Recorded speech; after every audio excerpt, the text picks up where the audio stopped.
तो स्टूडेंट्स हम बात करने वाले हैं आप लोगों से एग्रीकल्चर में क्रॉप और एनिमल के एक बहुत ही इंपॉर्टेंट टॉपिक पर, मतलब पशुपालन पर हम चर्चा करेंगे।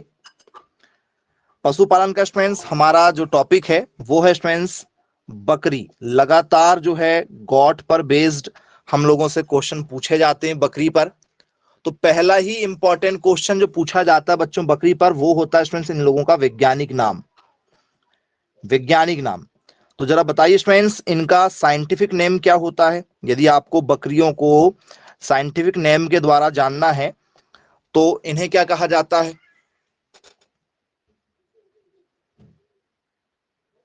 बताइए। चलिए, यदि आप लोगों को नहीं मालूम है तो बच्चों इन्हें कहा जाता है, ठीक है, क्या, कैपरा हिरकस।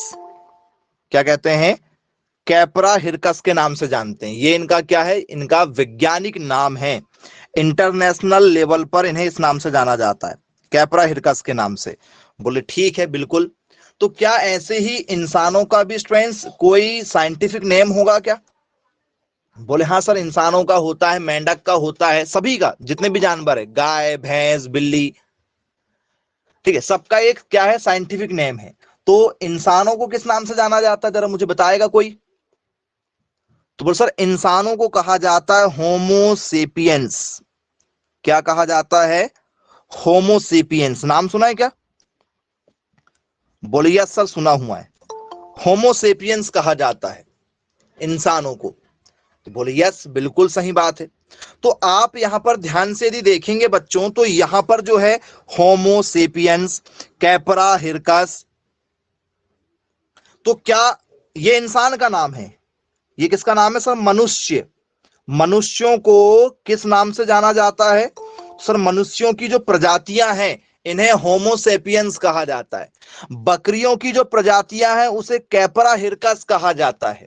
चलो जरा मुझे बता दो, गाय, गाय का नाम क्या होता है? गाय का वैज्ञानिक नाम क्या होता है?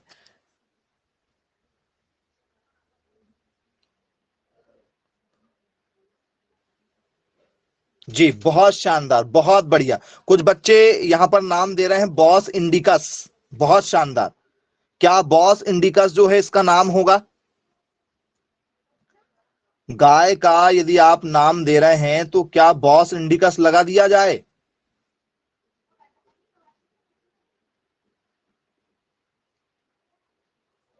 ओके, चलिए ठीक है। तो यहां पर आप जो है बॉस इंडिकस नाम दे रहे हैं, तो इन बॉस इंडिकस बनेगा? बोले हाँ, बिल्कुल बनेगा। बॉस इंडिकस ये क्या नाम है? तो बोलो सर, ये जितनी भी गाय हैं, पूरे विश्व के अंदर जितनी भी गाय हैं उसका वैज्ञानिक नाम है। उसका क्या नाम है? वैज्ञानिक नाम है। चलो, भैंस का भी कोई ना कोई नाम होता होगा। भैंस का भी कोई ना कोई नाम होता होगा। तो बोलिए सर, भैंस का भी नाम है। क्या नाम है बच्चों भैंस का, जरा बताओ।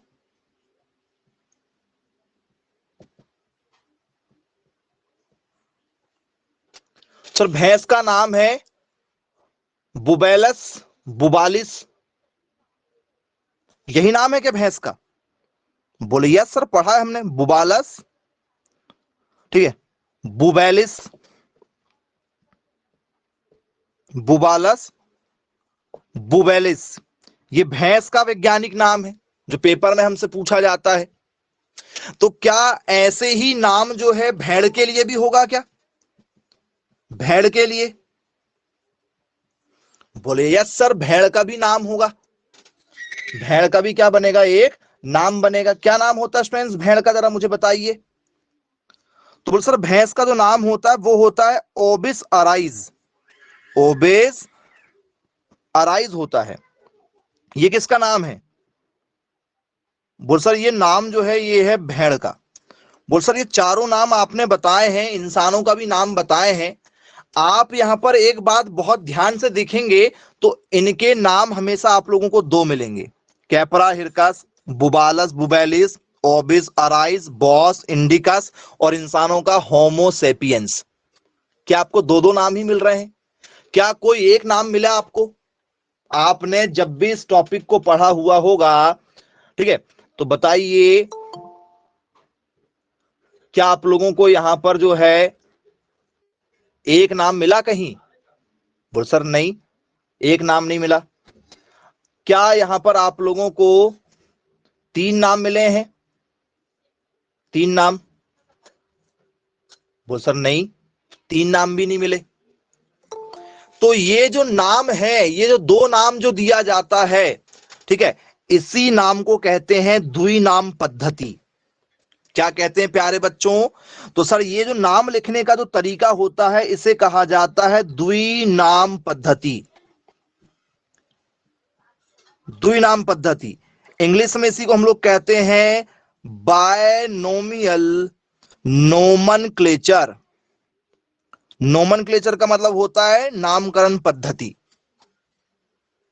तो ये हमें एग्रीकल्चर साइंस में पढ़ने का मौका मिलेगा। जब हम एग्रीकल्चर साइंस पढ़ेंगे तो उस समय हमें बायनोमियल नोमेनक्लेचर पढ़ने का मौका मिलेगा। अब ये बायनोमियल नोमेनक्लेचर जो है इसमें क्या किया जाता है, इसको जो लिखने का तरीका है, यदि मैं आपसे पूछूं तो पहले कैपरा लिखा गया है। कैपरा क्या है बताओ? तो सर कैपरा जो शब्द है ये क्या है?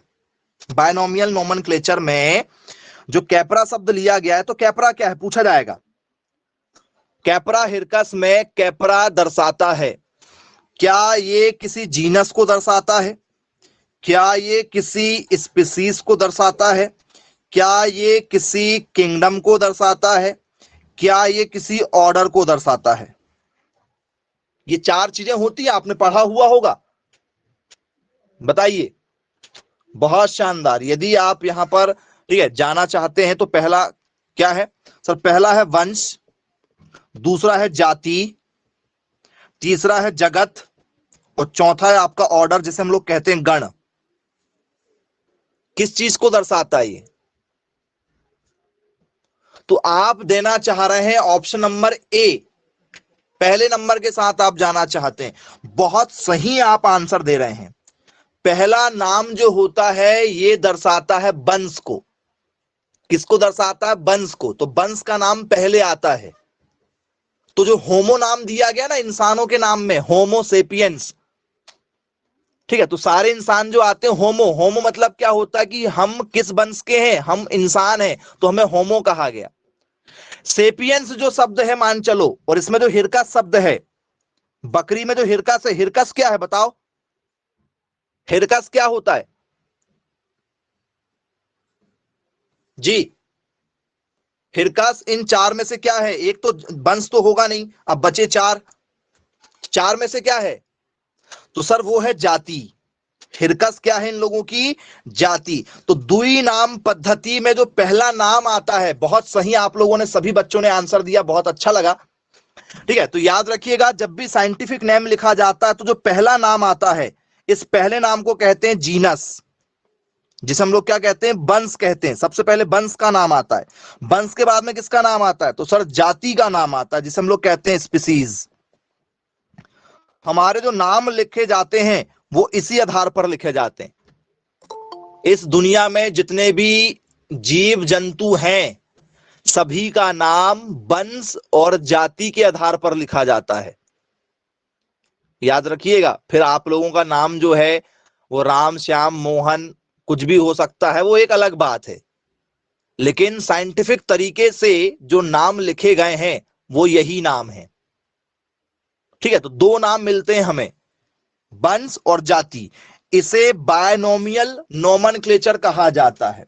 तो ये इसकी कोई किताब वगैरह होगी क्या? यदि आपको भविष्य में कोई रिसर्च करना है, किसी एक स्पीसीज के बारे में पढ़ना है जी, तो बोले यस सर।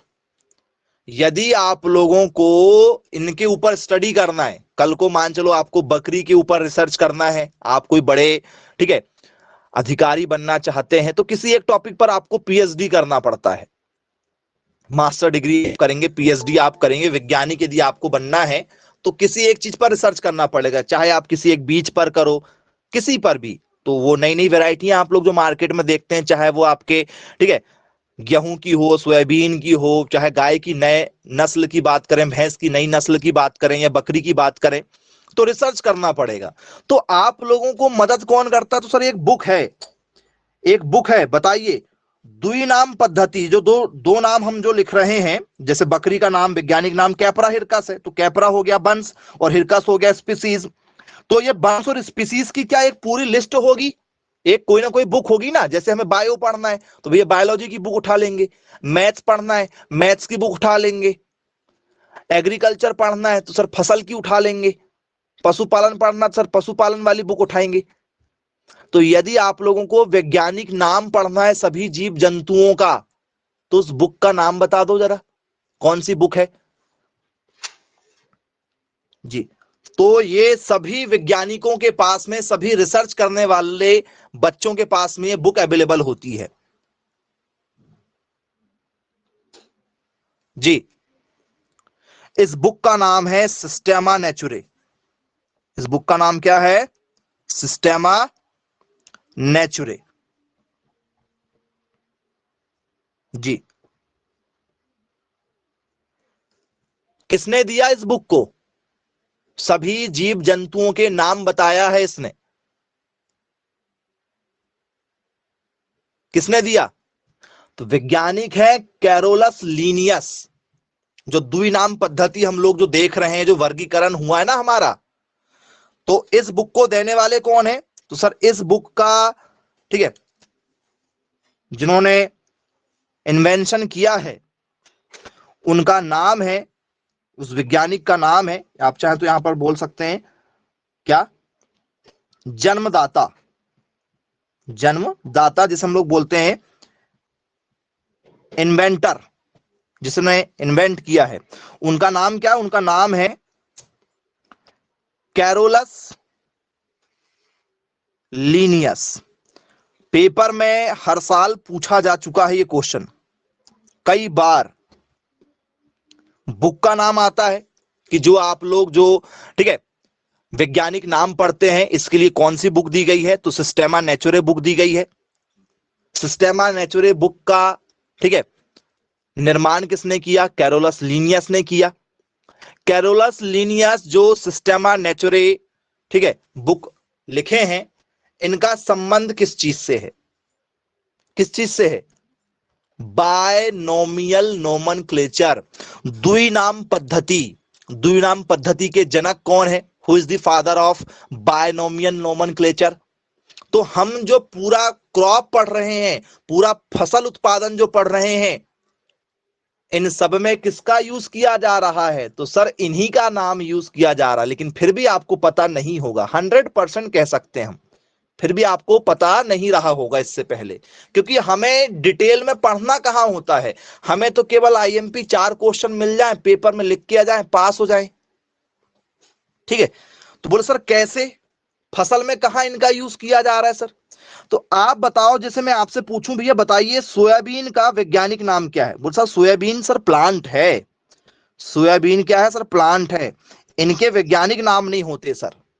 सोयाबीन प्लांट है और प्लांटों का वैज्ञानिक नाम नहीं होता है। प्लांटों का होता है वनस्पतिक नाम, ठीक है। बेटा मैसेज करना है, माइक बंद कर लो अपना सबसे पहले तो, और एक वीडियो वाला ऑप्शन है, ठीक है, रेड बटन के साइड में, अपना वीडियो बंद करो। हाँ हो गया। वनस्पतिक नाम, तो सर इसका यदि हम वनस्पतिक नाम लिखेंगे सोयाबीन का या किसी भी फसल का, तो पहले तो इसका नाम देख लेते हैं। इसका नाम क्या सर? इसका नाम है हमारा ग्लाइसिन मैक्स। क्या नाम है? ठीक है, ग्लाइसिन मैक्स। बोले यस सर ये तो हमें पता है। तो भैया यहां भी तो आपने केवल 2 ही नाम का यूज किया है, ग्लाइसिन और मैक्स। 3 नाम क्यों यूज नहीं करे? केवल ग्लाइसिन ही बस क्यों नहीं लिखे? मैक्स क्यों लगा रहे हो? कभी इसके पीछे की बातें समझे हो? बोल सर नहीं, हमको क्या करना, टीचर ने लिखवा दिया, हमने लिख लिया, रट लिया, हो गया काम। ये बुक में लिखा हुआ है। जिस बुक का नाम आपको बताया ना, सिस्टेमा नेचुरे, उस बुक में जितने भी फसल हैं इस दुनिया के अंदर, इस पूरी पृथ्वी के अंदर जितने भी वनस्पति हैं, जितने भी पौधे हैं, चाहे वो नदी के किनारे रहते हो, जिनका नाम तक आपको पता नहीं, उन सभी पौधे के बारे में इस बुक में लिखा हुआ है। तो बोले ऐसा है क्या सर? जी। तो बच्चों लगभग लगभग 2 लाख से भी ज्यादा पौधे के नाम लिखे हुए हैं इस बुक में। इससे ज्यादा ही होंगे, मैं एक लगभग आपको एवरेज बता रहा हूं, याद रखिएगा। इतनी फेमस बुक है ये, लेकिन आपको इसकी जानकारी इसलिए नहीं होगी क्योंकि आपको पढ़ाया नहीं गया होगा। तो आप बताओ, ये जो ग्लाइसिन लिखा गया है ये क्या है? सर ग्लाइसिन जो है सर ये जीनस है, ये वंश का नाम है। ग्लाइसिन किसका नाम है सर? वंश का नाम है। और मैक्स क्या है सर? सोयाबीन की जाति है। सोयाबीन की क्या है? ये जाति है। तो ये जो नामकरण पद्धति हमने सीखा है, द्विनाम पद्धति, ये देन किसकी है? कैरोलस लीनियस नाम के जो वैज्ञानिक थे, ये उनकी देन है। तो आप लोगों को अब दोबारा कभी किसी प्रकार की कोई दिक्कत नहीं जाएगी। तो आप जितनी भी फसल पढ़ते हो, ठीक है, जितने भी आप वैज्ञानिक नाम पढ़ते हो, पौधों के हो चाहे, ठीक है, किसी भी जीव जंतुओं के हो, ये द्विनाम पद्धति कैरोलस लीनियस ने हमको दिया था। ठीक है, बोलिए सर बन जाएगा, कोई दिक्कत नहीं। चलिए, तो ये भी आपको क्लियर हो गया कि वैज्ञानिक नाम बना कैसे। ठीक है, अब बच्चों इसके बाद में आप लोगों से पेपर में क्वेश्चन पूछा जाता है कि भैया बताइए, जो हमारी बकरी होती है, इस बकरी की उत्पत्ति कहां से हुई है? बकरी की उत्पत्ति, इसका ओरिजिन कहां पर हुआ है? कहां पैदा हुई बकरी पहली बार? मतलब पुराने साक्ष्य वगैरह कहीं मिले होंगे देखने के लिए हमें, इस दुनिया में पहली बार बकरी आई कहां? सर बकरी के पुराने साक्ष्य जो हमें मिले हैं वो मिले हैं चाइना में। सर कैसे पता करते हैं कि ये बकरी की उत्पत्ति चाइना में हुई है? हम लोग इंडिया वाले सर, हम चाइना के दुश्मन हैं, तो हम लोग तो केवल क्या लिखेंगे? इंडिया लिखेंगे। जैसे सोना की उत्पत्ति कहां हुई? इंडिया। चांदी की उत्पत्ति कहां हुई? इंडिया। ठीक है, शेर की उत्पत्ति कहां हुई? Sir India. सब में इंडिया लगाएंगे सर। हम तो अपना देश है, अपनी इन चीजों के बारे में बच्चों को पढ़ाएंगे, दूसरे देशों के बारे में क्यों पढ़ाएंगे? ठीक है, ऐसा नहीं होता है। तो सर ये पता कैसे करते हैं कि उत्पत्ति हुई है? तो फ्रेंड्स, पता करने का जो तरीका होता है उसे हम लोग कहते हैं कार्बन डेटिंग। कार्बन डेटिंग के नाम से जाना जाता है। शायद ये नाम सुना होगा आप लोगों ने, सुना है क्या? कार्बन डेटिंग क्या होती बच्चों? कार्बन डेटिंग, तो इस पृथ्वी के अंदर यदि भूकंप आया हो, सुनामी वगैरह आई हो, ठीक है, तो सबसे पुराने अवशेष मिलते हैं कार्बन के। सर ये कार्बन क्या चीज होता है? तो बेटा देखो, जहां कुछ भी यदि है मौजूद, तो जमीन पर कुछ बने ना बने, जमीन के अंदर कार्बन बनेगा। ये सी फॉर कार्बन। सर ये कार्बन है, यही जलता है। आप लोग जैसे क्या जलाते हैं? एलपीजी गैस सिलेंडर का यूज कर रहे हैं, आप पेट्रोल का यूज कर रहे हो, डीजल का यूज कर रहे हो, मिट्टी का तेल यूज कर रहे हो, कागज जलाने लगते हो आप लोग। तो कभी भी यदि कोई चीज यदि जलती है तो उसके जलने के पीछे कार्बन होता है, कार्बन ही जलता है। पेट्रोल डीजल में क्या होता है? कार्बन होता है। जो कोयला जलता है कार्बन होता है। जो घरों में आपकी बिजली आती है, कौन सी वाली? जिससे हम लोग गोबर गैस वाला, गोबर गैस में क्या होता है सर? इसमें भी कार्बन मौजूद होता है, कार्बन को जलाया जाता है। तो कार्बन इस दुनिया में मौजूद है। तो हम कार्बन के थ्रू क्या करते हैं? डेटिंग करते हैं। मतलब कार्बन के थ्रू क्या पता लगाते हैं? आयु का पता लगाते हैं। जैसे मान के चलो जमीन की खुदाई वगैरह हुई, जमीन की खुदाई होती है, तो जमीन के ऊपर का जो हिस्सा है उसका हमारे पास मालिकाना हक होता है। जैसे मान के चलो आप घर बनवा रहे हैं और घर बनवाते समय आपको जो है नीचे से सोने की मूर्तियां मिल जाएं, ठीक है, सोने के बड़े बड़े बक्से मिल जाएं, तो आप क्या सोचेंगे? रातों रात में अरबपति हो गया, ऐसा सोचेंगे आप? बोलिए सर बिल्कुल सोचेंगे।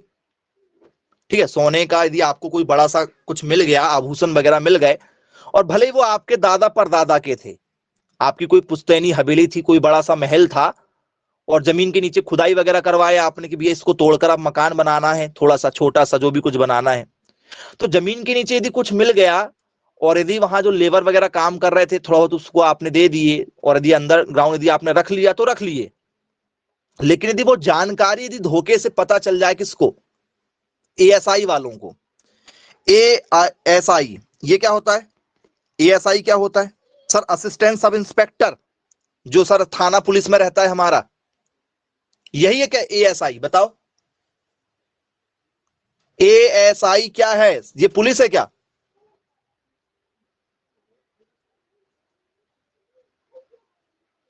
बोल सर नहीं, ये एएसआई वो वाला एएसआई नहीं, इसे कहा जाता है आर्कोलॉजिकल सर्वे ऑफ इंडिया। ये एएसआई क्या होता है, जरा ध्यान दीजिएगा, पूरी चीजें आपको डिटेल में बता रहे हैं, इससे पहले आपने कभी नहीं पढ़ा होगा, ना पढ़ेंगे आप लोग, बस पेपर में मिलेंगे आपको question. Archaeological survey of India paper में आ चुका है फुल फॉर्म एएसआई का। भू सर्वेक्षण विभाग, इसे क्या कहा जाता है हिंदी में? पुरातत्व विभाग। कई बार आप लोगों ने सुना होगा, जैसे कभी भी आपको पता करना है कि भैया ये जो जगह है ये हमारी, ठीक है या किसी और लोगों की है, तो इसे क्या कहते हैं? भारतीय पुरातत्व विभाग कहते हैं। पुरातत्व सर्वेक्षण के नाम से जाना जाता है। सर ये क्या करता है? तो हमें जो रजिस्ट्री होती है, यदि आप घर वालों से कभी पूछेंगे तो वो आपको बता सकते हैं कि हमारी जो रजिस्ट्री होती है, या जो भी हम लोग क्या करते हैं, खरीदते हैं जमीन वगैरह, तो इसमें ऊपर जो निकलता है जमीन के ऊपरी हिस्सों पर, ठीक है, वो क्या होता है? वो मालिकाना हक हमारा होता है।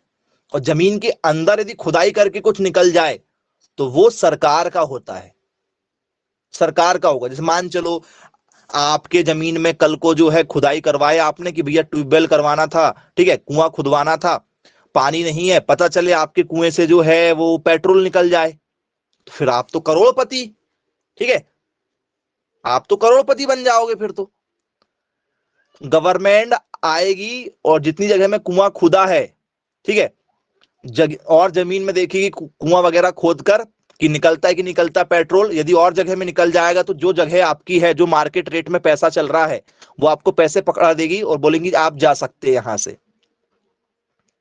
आपका मालिकाना हक खत्म हो जाएगा। जैसे कहीं ट्रेन वगैरह बिछती है, आपने देखा ना, ट्रेन वगैरह बिछती है कहीं पर, जो है क्या बनता है, डैम वगैरह बनता है, तो आपको देना पड़ेगा जमीन। गवर्नमेंट कहती है कि जब हमें जरूरत पड़ेगी आपको जमीन देना पड़ेगा। तो जमीन की निचली खुदाई जो होती है वो करता है भारतीय विभाग, आर्कोलॉजिकल सर्वे ऑफ इंडिया करता है, ठीक है। तो इसमें कार्बन डेटिंग होती है, मतलब जमीन के अंदर से जो भी तत्व मिलेंगे, जैसे कोई हड्डी मिल गई, कोई लकड़ी का टुकड़ा मिल गया जमीन के नीचे से, तो उसका कार्बन डेटिंग करते हैं, पता करते हैं कि कितने साल पुराना है, ठीक है। तो जैसे मान चलो इंडिया में कभी खुदाई हुई होगी तो बकरी के कोई अवशेष मिले होंगे, जैसे भाई बकरी रही होगी तो मरेगी भी, तो मरेगी तो उसको दफनाया भी तो जाएगा, बोले यस सर, तो उसके अवशेष मिलेंगे। अब मान चलो इसने कहा कि कार्बन डेटिंग से पता चला कि भी ये 70-80 साल पुरानी बकरी नजर आ रही, आज से 70-80 साल पहले मरी होगी। चाइना वालों ने कहा कि हमारे यहाँ जो है 150 से या 160 से 180 से इतने साल पुरानी बकरी है, पुराने अवशेष मिले हैं जमीन के नीचे से। तो जिसके यहां सबसे ज्यादा पुराना अवशेष मिलता है वो बन जाता है उसका ओरिजिन प्लेस, ओरिजिन कंट्री बन जाती है। याद रखिएगा, आप ऐसे उठा के नहीं बोल सकते कि हम जो हैं वो इंडिया वाले हैं, हर चीज में हम ही उत्पत्ति स्थान लगाएंगे इंडिया का, ऐसा नहीं चलता है। और भारतीय पुरातत्व विभाग जब एक रिपोर्ट पेश करेगा तो ऐसा थोड़ी कि अपना ही तो कार्बन डेटिंग है, अपने ही लोग तो हैं, ठीक है, लगा दो, क्या लगा दो, इंडिया लगा दो, बोल दो ये 500 साल पुराना। बोलने में क्या जा रहा है, बोलने में क्या जा रहा है, 500 साल पुराना बोल देते। तो ऐसा नहीं होता है। जब भी ये रिपोर्ट बनती है, इनकी कार्बन डेटिंग के जो तत्व होते हैं वो आपको नेशनल लेवल पर भी भेजना पड़ता है, इंटरनेशनल लेवल पर भी भेजना पड़ता है। एक एक कमेटी जो इसका जांच करती है, सारी फॉरेंसिक लैब जाएंगे, मतलब इंडिया का भी जाएगा, अमेरिका भी जाएगा, रूस भी जाएगा।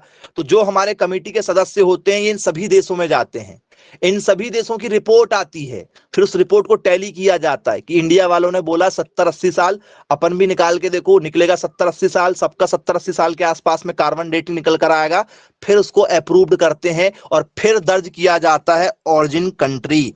क्योंकि बकरी आपको जब भी पढ़ाया जाएगा, चाहे इंडिया में पढ़ाया जाए, चाहे पाकिस्तान में, नेपाल में, विश्व के किसी भी देश में पढ़ाया जाए, उत्पत्ति स्थान वो सब चाइना ही पढ़ेंगे। ऐसा नहीं कि भैया चाइना है तो वो बोलेगा मैं तो इंडिया से बात ही नहीं करता, मैं जो चाइना ही लिखूंगा, मैं इंडिया का नाम ही नहीं लिखूंगा, किसी चीज में, किसी भी चीज में इंडिया का नाम नहीं लिखूंगा, ऐसा नहीं चलता है। ठीक है, तो कॉन्सेप्ट क्लियर हुआ। उत्पत्ति स्थान कैसे दर्ज किया जाता है, बन जाएगा? बोले हाँ सर, उत्पत्ति स्थान क्लियर हो गया। कार्बन डेटिंग टेस्ट किया जाता है। ठीक है, तो जो विभाग होता है वो कार्बन डेटिंग टेस्ट है। चलिए, ये भी बन जाएगा, आपको इसमें भी कोई दिक्कत नहीं जाएगी। अब बच्चों, इसके बाद में आप लोगों से पूछ लिया जाए, बताइए क्या बकरी का मांस बिकता है? बोले यस सर, बकरी का मांस मार्केट में बिकता है, लोग बाग सबसे ज्यादा खाने वाले मांस को हैं। तो बकरी के मांस को हम लोग क्या कहते हैं, बताइए? क्या बकरी के मांस को मांस ही कहेंगे? जैसे दुकान गए, बोले मांस दे दीजिए, तो क्या वो आपको बकरी का ही मांस देगा? बोल सर गारंटी थोड़ी है, आपको क्या मांगना पड़ेगा? सर हमें मांगना पड़ेगा चैवन बोल के, क्योंकि बकरी के मांस को चैवन कहा जाता है। बकरी के मांस को क्या कहा जाता है? चैवन के नाम से जाना जाता है। बोले ठीक है, बनेगा, कोई दिक्कत नहीं जाएगी इसमें।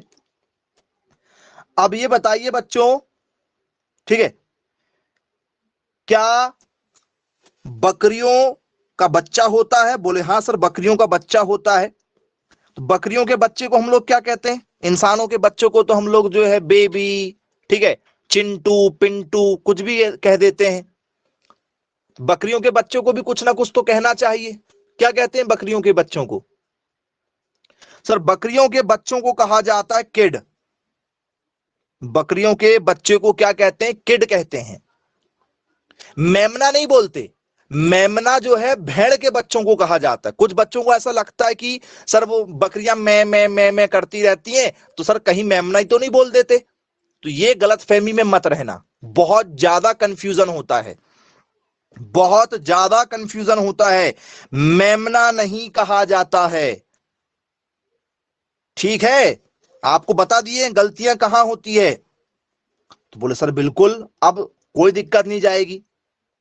तो भेड़ के बच्चों को हम लोग कहते हैं मेमना, ये भेड़ के बच्चों को कहते हैं।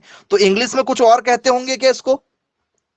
भेड़ के बच्चों को यदि हिंदी में मेमना कहते हैं तो इंग्लिश में कोई नाम है क्या इनका, कि मेमना ही है? बताओ।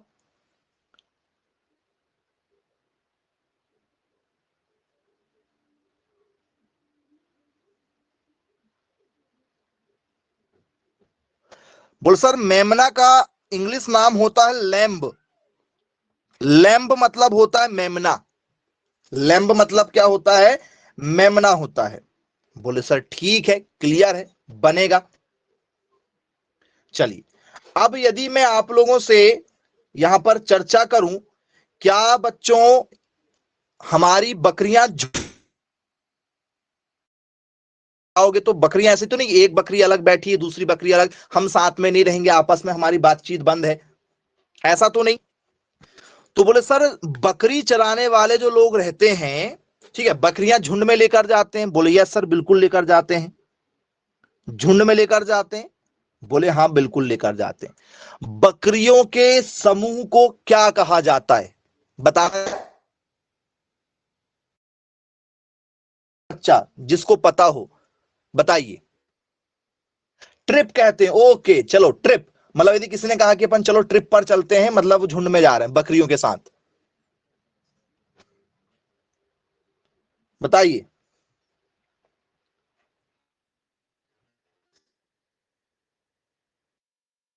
होता है फ्लॉक, शायद आपने पढ़ा हुआ होगा फ्लॉक। क्या फ्लॉक कहा जाएगा, हाँ या ना?